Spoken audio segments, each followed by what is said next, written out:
Use a few reminders about staying safe behind the wheel, right? After listening to Kalina there.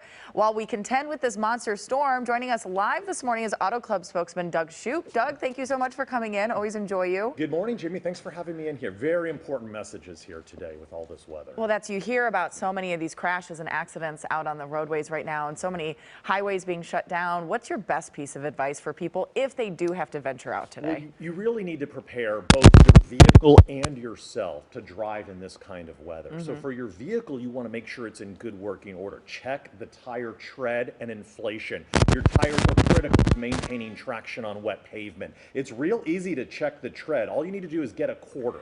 I know, okay? I just learned this and I had no idea. You put the quarter upside down in the grooves of the tire. If you can see the top of George Washington's head at any point, then you need to replace that tire because your tread is getting too low. And here in Southern California, we really do wear our tires down without us even really knowing that we're doing it. We do, and we also really wear out those wiper blades. Yes. Because in the sun, they become brittle and they cause streaking. So if you're having streaking wiper blades, you want to replace those so you can clearly see out of the windshield. Also, check your headlights, your taillights, your turn signals. Make sure that they're all working properly as well. Yeah, that's all really, really good advice. So many of us not used to driving in these conditions. You know, for me, we talk about it. I grew up in Minnesota, so I had years and years and years of experience. But even myself this morning, I got out on the roadway.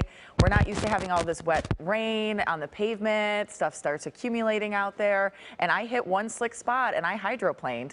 And you forget sometimes when you haven't done it in a while how you're supposed to react to that. Absolutely. You know, the first thing to realize is that even the most experienced drivers can get into a skidding situation. If your vehicle starts to skid, don't panic and don't slam on your brakes. That's going to cause it to further go out of control. Right. The best bet is to continue to look and steer in the direction that you want that car to go until it comes out of that skidding situation. What are the real do's and don'ts for people? Yeah. I mean, that's one, right? And something that's a good reminder because you do forget, like, oh yeah, because your immediate reaction as you're driving is to slam on the brake. You're so right. Okay, there's one.